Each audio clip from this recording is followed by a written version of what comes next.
वासुदेवाय नमः।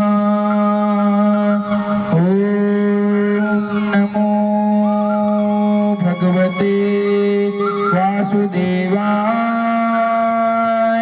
नमः। ॐ नमो भगवते वासुदेवाय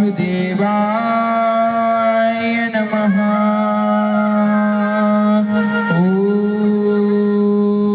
श्री गुरुदेवाय नमः।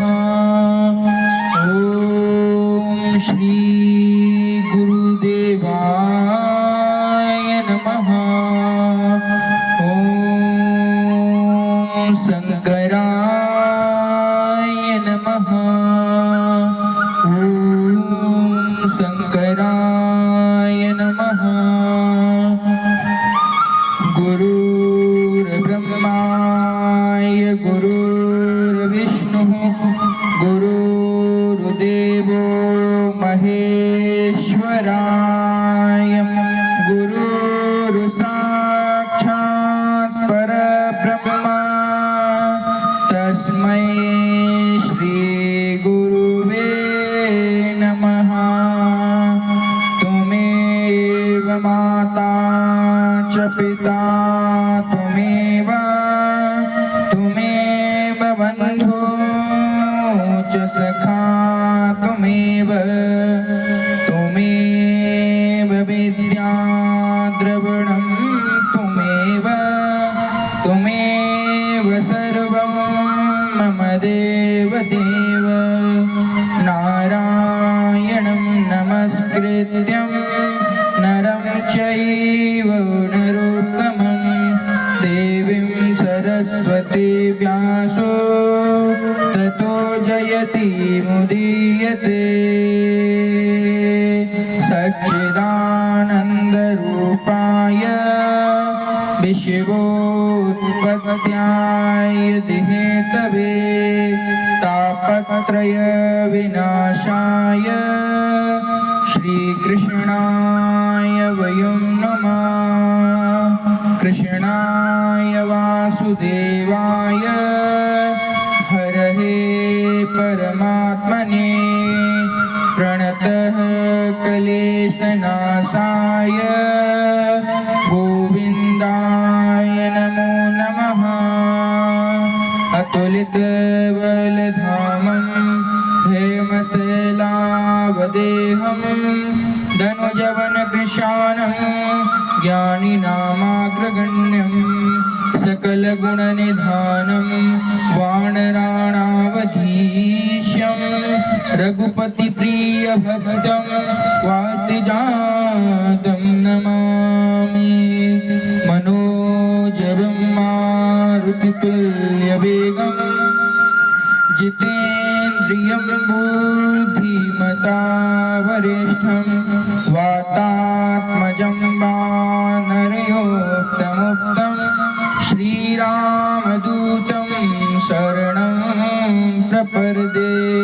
श्रीरामदूतं शरणं प्रपद्ये। सर्वमङ्गलमाङ्गल्ये शिवे सर्वाधिसाधिके शरण्ये त्र्यम्बके गौरी नारायणी नमोस्तुते।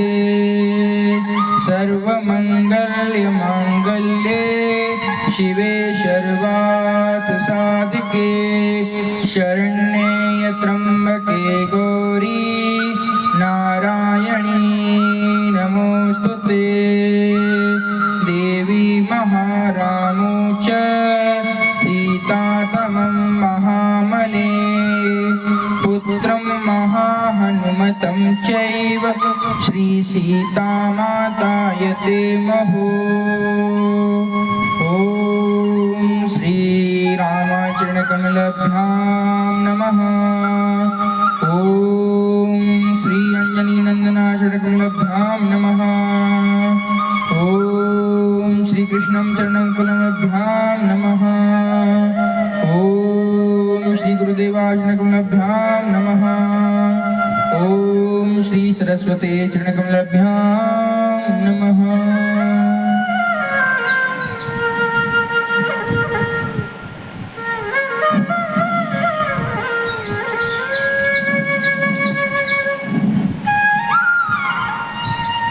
परम मंगलमय परात्पर अखिलेश अकारण करुणा वर्णाले भक्तिवांछा कल्पतरु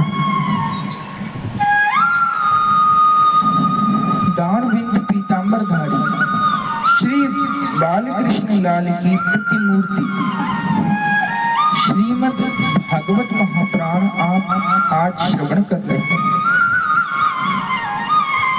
जब जन्म जन्मांतर के पाप उदय होते हैं तभी श्रीमद् भागवत महापुराण श्रवण करने का सौभाग्य प्राप्त होता है।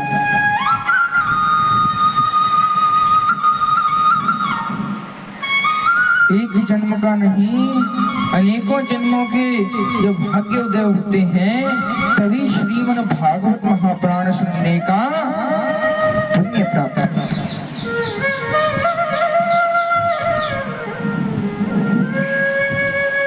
कथा में एक एक बात का विश्व रूप से ध्यान रखा जाए तो ईश्वर प्राप्ति सहज हो सकती है।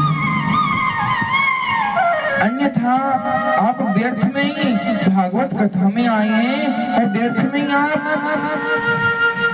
भागवत क्या है, भागवत को अपने चित्त के अंदर उतारना और उसका मनन करना, यही भागवत है। पर कुछ लोग कैसे हैं, भागवत तो सुनने आते हैं पर उनकी भागवत सुनने में नजर नहीं, उनकी नजर तो कहीं और रहती है, उनकी नजर तो कहीं और होती है। अगर इसी भागवत को प्रेम पूर्वक सुना जाए, भक्ति भाव से सुना जाए तो यही भागवत फल देने लायक है। यही भागवत फल नहीं देती अपने आप। आपसे कहा जाए भैया भागवत सुनने चलो, भैया भागवत सुनने तो जाएंगे पर उस भागवत में उनकी रुचि नहीं है। उनकी रुचि किसमें है, इसमें देखो इतनी भीड़ बैठी है, इनमें से हमें किसको देखना है।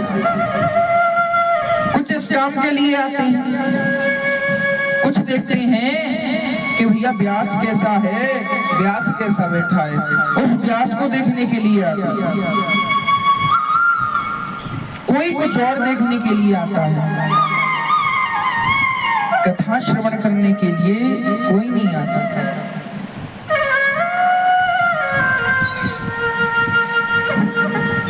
मन चिंतनो दुर्गतिम, अगर मन में बुरे चिंतन करोगे तो आपकी दुर्गति होना निश्चित है। आप अपने मन अंदर में बुरे चिंतन करोगे तो आपकी दुर्गति होना तो निश्चित है, उसे कोई रोक नहीं सकता। अगर भक्ति भाव से प्रभु लीलाओं का आनंद लिया जाए, प्रभु लीला में डूबा जाए तो कहाँ बुरे कर्म का बुरा फल मिलने वाला होगा, वहां आपको पुण्य प्राप्त होगा। क्या होगा, वहां आपको पुण्य प्राप्त होगा।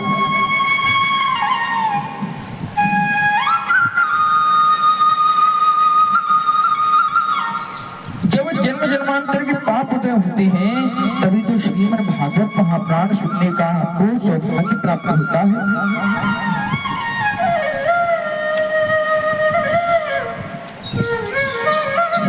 अन्यथा आप कितना भी प्रयास कर लें कभी आपको इसका फल मिलेगा ही नहीं, कभी आपको इसका फल मिलेगा ही नहीं।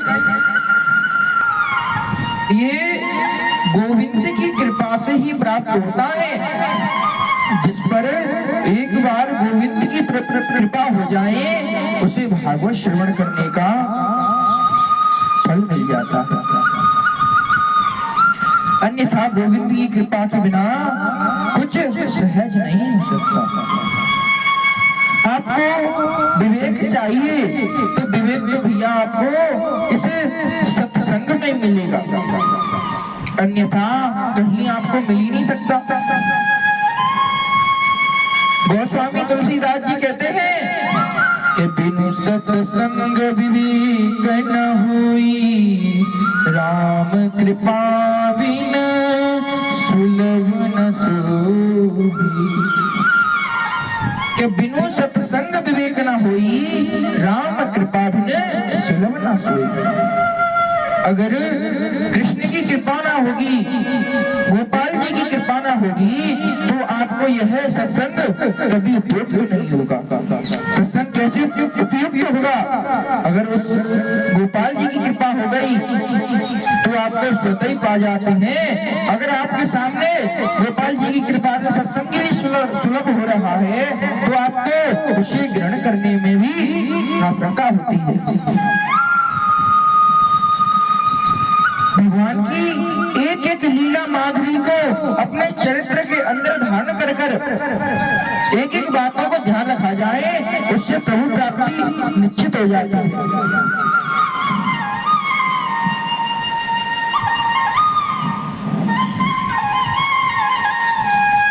महाराज परीक्षित ने सुखदेव जी महाराज से श्रीमद् भागवत महापुराण सत्य दिनों में सुनकर उनकी सदगति हो गई। क्या आपकी सदगति नहीं होगी? क्या आपकी सदगति नहीं होगी?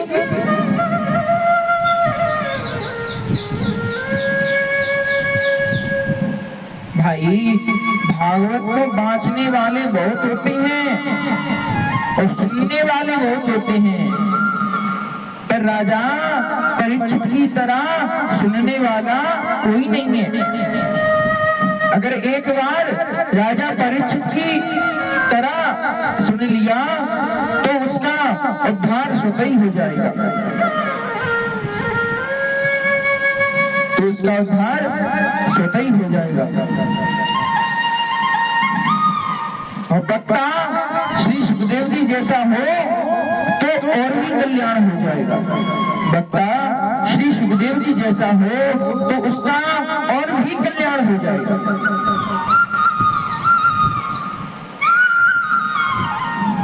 महाराज अपनी लीलाएं चला रहे हैं और श्रोतागण अपनी लीलाएं चला रहे हैं, तो इससे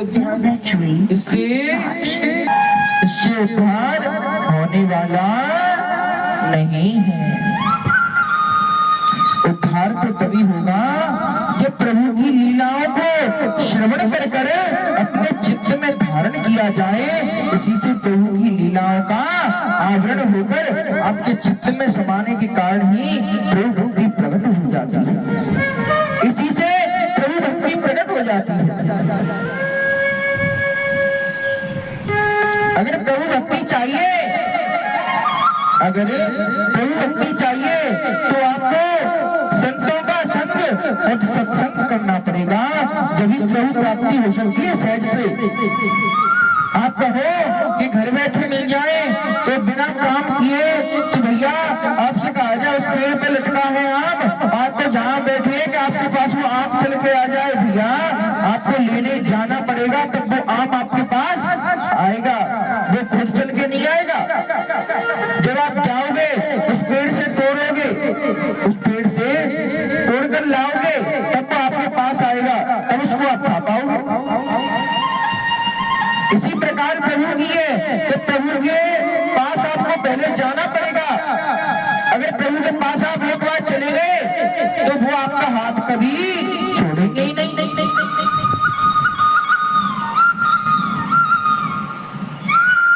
अविनाशी प्रभु को ये चाहिए मेरी भक्ति में कितना मेरे लिए प्रेम है और मैं उसके पास कब दौड़ा आ जाऊं, मैं कब दौड़ा जाऊं। पर आज का आत्मचिंतन तो ये है कि प्रभु भक्ति तो अनेक है, प्रभु भक्ति अनेक है, पर उनमें करने की, उनमें